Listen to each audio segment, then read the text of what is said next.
Welcome to the podcast designed to fuel your success selling technology solutions. I'm your host, Josh Lopresto, SVP of Sales Engineering at Telarus, and this is Next Level Biz Tech. Hey everybody, welcome back. We're talking security today. More specifically, shocking security sales blunders. Help your customer quickly, because it's urgent. And with that, we have the international man of mystery from Lumen, Jake Weaver, Advanced Solutions Consultant. Jake, thanks for coming on, man. You're welcome. Thanks for having me, Josh. Appreciate it. Jake, I want to know first, and all the listeners want to know about any crazy, windy backstory or linear path that you've had, but walk us through that. What's your path to get to where you're at now? Oh gosh. Well, I've always really kind of considered myself kind of a nerd, right? Never really admitted it, but got into working for Quest in my early 20s, doing central office work, wiring things up. Really enjoyed that, but wanted more out of it, and ended up getting into a sales gig during kind of the refi boom there, working for Wells Fargo way back in the day. Really enjoyed sales, cutting my teeth in sales. Although kind of on the back end of that refi boom there, I got kind of tired of telling folks, hey, you know what, your house isn't worth quite what you thought it was, and started jumping around to different sales gigs, trying to figure out what I enjoyed, and kind of missed the technology world a little bit. And then the opportunity came to work for a CLEC here in the Twin Cities, and work for a small CLEC for a couple of years, kind of got back into telco, got back into what I missed, right?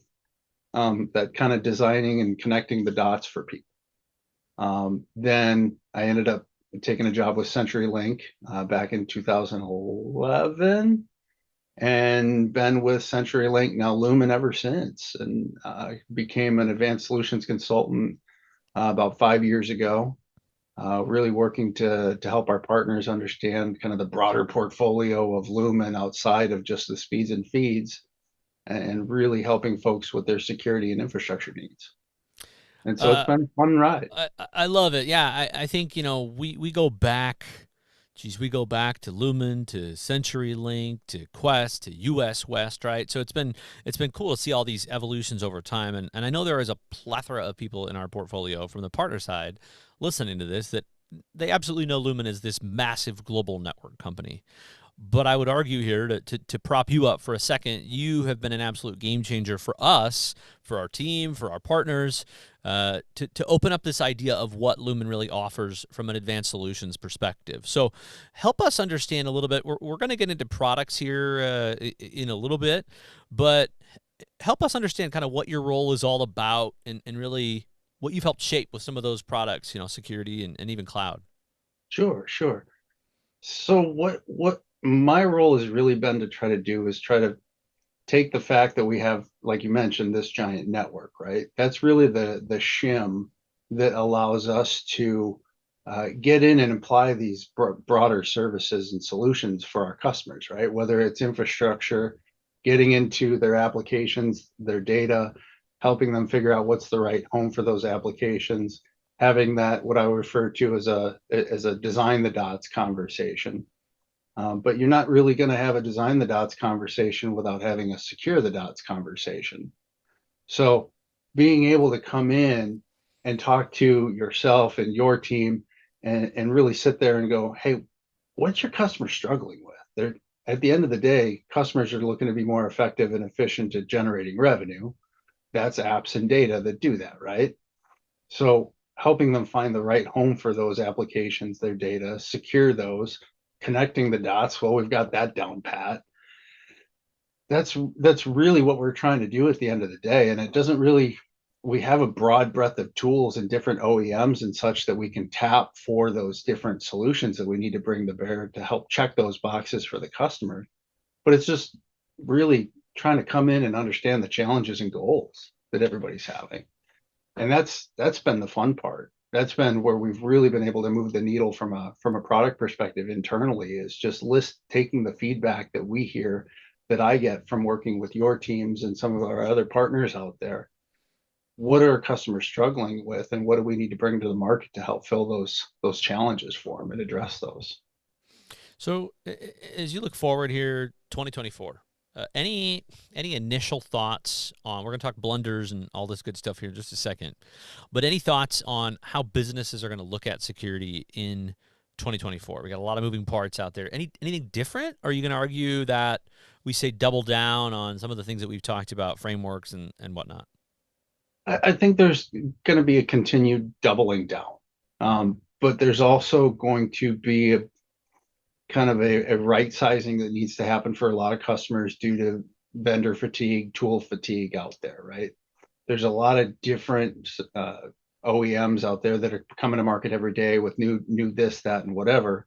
And by the time somebody gets something stood up, a new tool, a new service, a new solution, there's already technical debt around that. So a right sizing around some of those vendors, what do we need that's going to move the needle the most with maybe probably the limited staff that they already have. The continuing trend that I see outside of the technical debt that I'm alluding to is the human debt. It's really hard to find and retain people to manage all these tools and environments, whether it's security or infrastructure. So I think it's going to be kind of more of the same, but with a focus on kind of really right sizing and making sure that there are the right people in place to help manage all those tools. Yeah, I love it. Yeah, still seems like it's still a massive shortage out there. So yeah, I love the call out on people. That is not getting any better. Yeah. We hope the kids in grade school that are graduating and going to college soon will help fill some of those gaps. But we're a few years away, so Yeah. we'll see. I'm We'll see. hopeful. They got to embrace their inner nerdiness Right, right. and come to the market. Nerds win out in the end. Just in That's case right. anybody wonders, nerds always win. Okay, let's talk about some security mistakes. So, from a sales perspective, any common security sales mistakes, slip ups that you see sellers out there making, and how do we address these? I think the most common, we'll call them slip ups that I see is treating things too transactionally, and not having a more holistic conversation around what's going on. Yes, we can bring in a tool, we can sell a widget, but what is that really going to do? What is that actually protecting? We need to make sure that we're asking questions about what who are your people? Where are the people? What are your processes in place? Do you have the right processes to support these tools? Do you have the right documentation? Do you have run books put together? If somebody gets a new cert on their resume, ups and leaves, can you plant another butt in that seat, hand them the run book, and they can just get going, right? So not asking those questions and just transacting and selling a tool or a license, you're not really doing anybody a whole lot of favors. You're just putting a Lego in the box and not really helping give the instructions on how to use that Lego, how that best supports their organization, how it elevates their security posture. So asking some maybe linear questions to get kind of upstream and downstream of maybe what you're initially trying to talk about and try to sell. I mean, if it's a firewall, what are we protecting? Who's on the other side of that? Where's that traffic going? Do we need to enable different? Do we need to get into a SASE conversation because that firewall service needs to be protecting a remote workforce? We need to ask those follow-up questions so that we better understand the context of the customer's environment, not just conduct a transaction. Fair. All right, let's talk about. We're going to spend a little bit of time here. Let's talk about. I call this section Lumen Product Awareness. I believe that people should know more about all of the great products that you have, and they should know more about you. By the way, if you guys haven't reached out to Jake, you're missing out. He responds at all hours of the night. It's really phenomenal, and he hates sleep, and he loves advanced solutions. No, but Jake's a stud, and you've been really helpful for us to help a lot of people distill down the products in the portfolio. And everybody knows that I love OEMs, so I'm going to call out a bunch of Lumen products that I know, and then I'm going to leave it to you to start to talk about what are some of the OEMs here? What are these tool sets? How are we selling these? Things like that. So we spend a good amount of time here. So let's see. We've got Virtual CISO, so we got Virtual Chief Security Officer. We've got Mhm. Virtual SOC, Security Operations Center. We've got compliance readiness assessments. We've got all these things around SASE, to your point, right? The evolution of SD-WAN and convergence around security. I'm running out of fingers here. We've got incident response. Oh, crap. What do I do? Somebody's attacking me. We've got managed EDR, endpoint detection and response. We've got, I don't know, I lost count, but last one, vulnerability assessments. So where do you want to start with that? Do you want to start with some of the virtual stuff? Talk about the Yeah. offerings, OEMs. I'll leave it to you.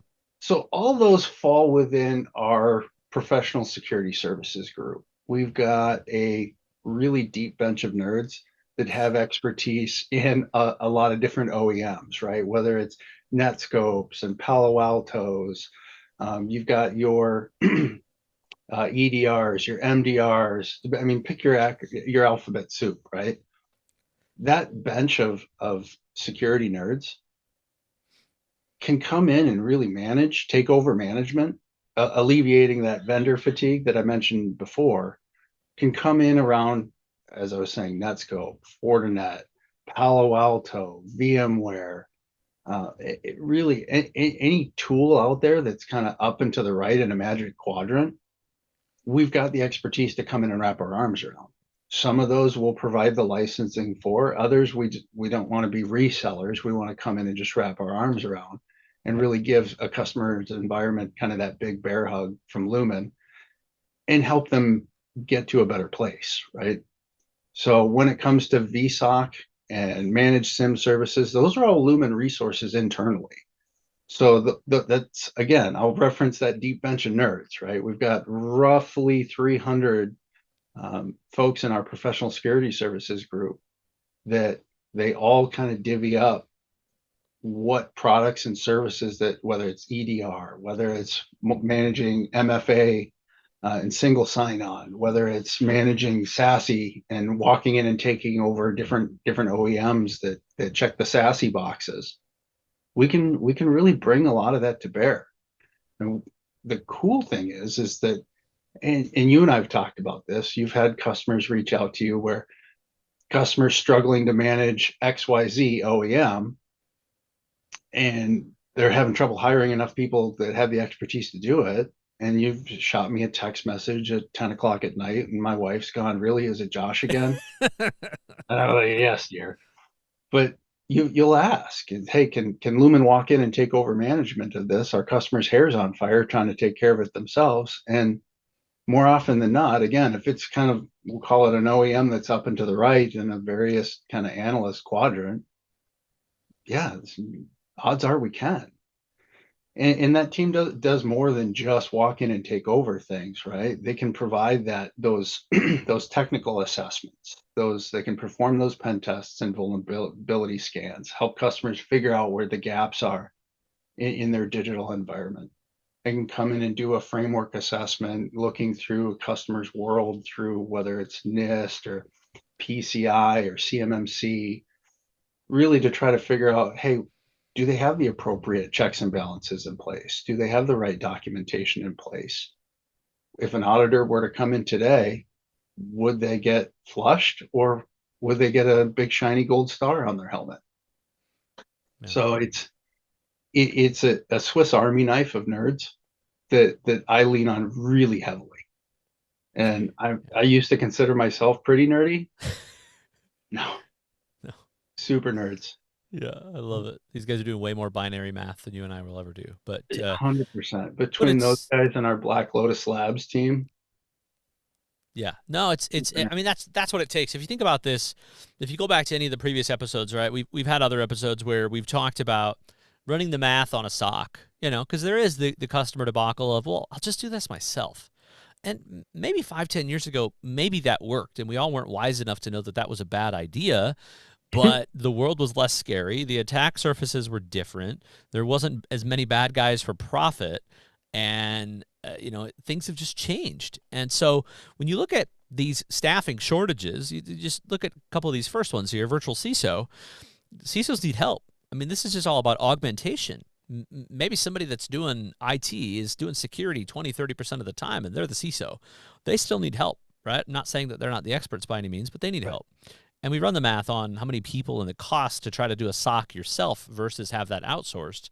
I don't want to look at logs all the time. I don't want to make sure that I No. didn't miss something, right? Like, Right.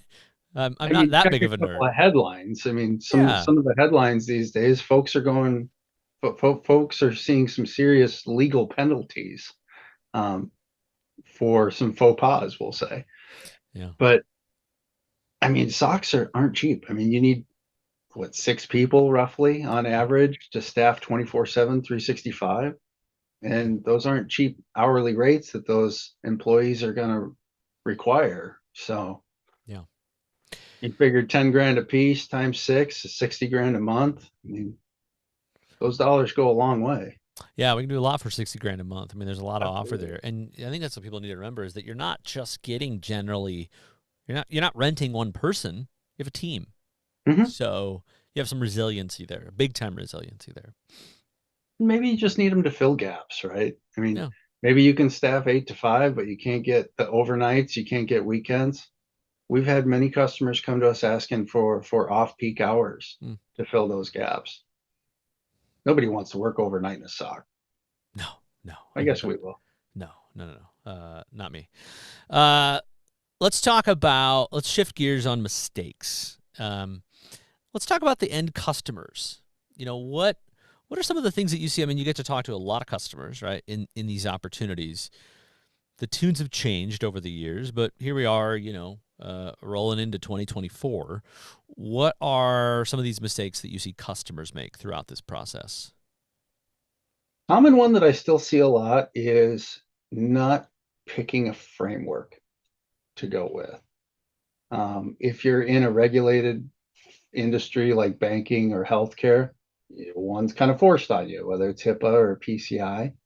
But if you don't sit in one of those verticals that has a regulatory standard that you need to comply with, um, the need for just that framework to align yourself with, to give you kind of that North Star, that benchmark to grade yourself against and make sure you're covering all your bases, something like a NIST or a CMMC. It's surprising how often I see an organization that hasn't really aligned to one. The other piece of that puzzle is the documentation.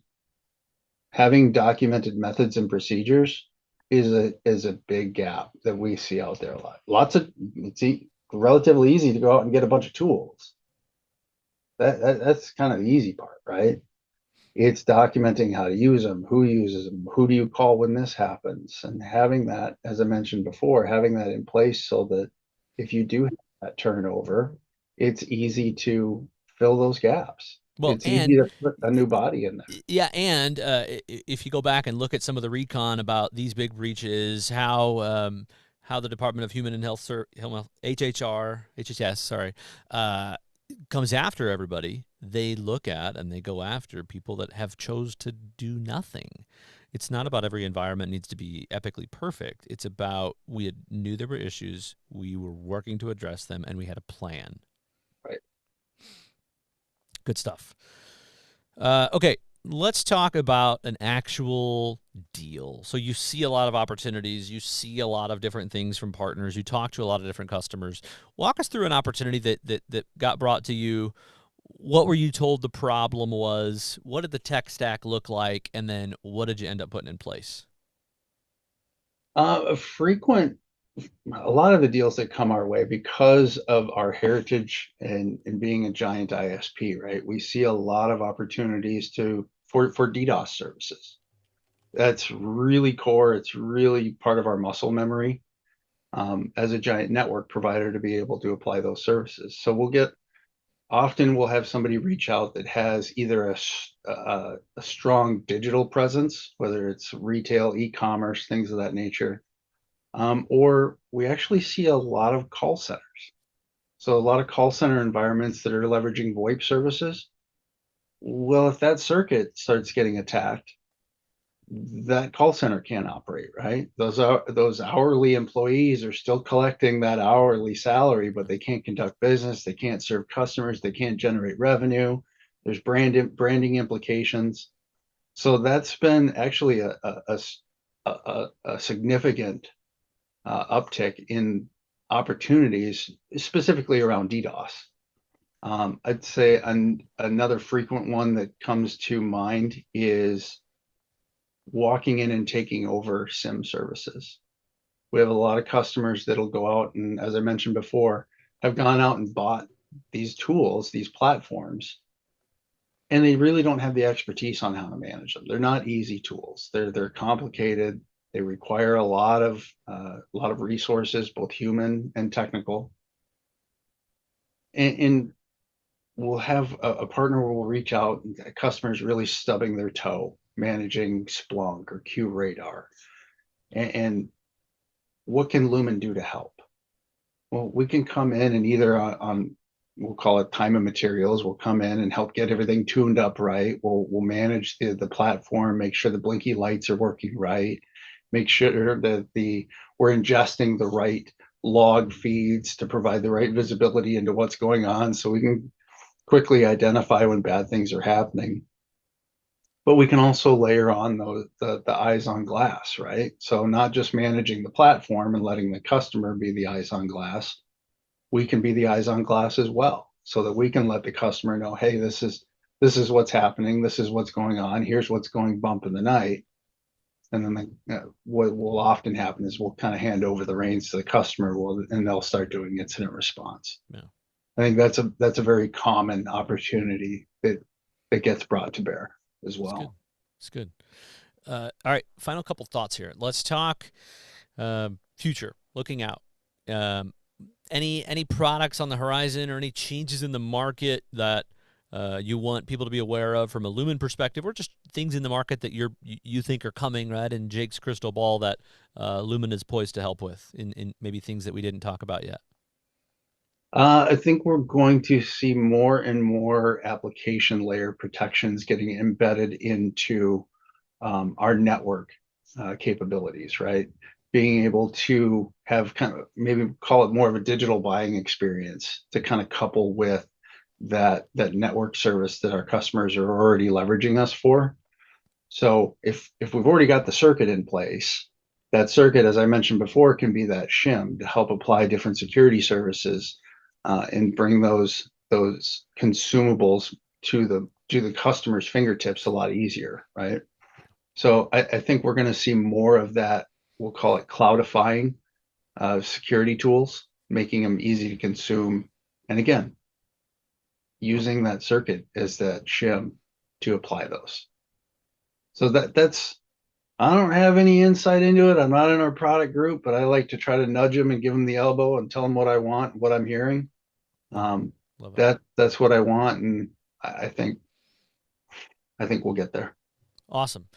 All right, final question as we wrap this up. So, for the partners out there, they're listening. Our eyes have been open to see the goodness that is Lumen's advanced solutions section.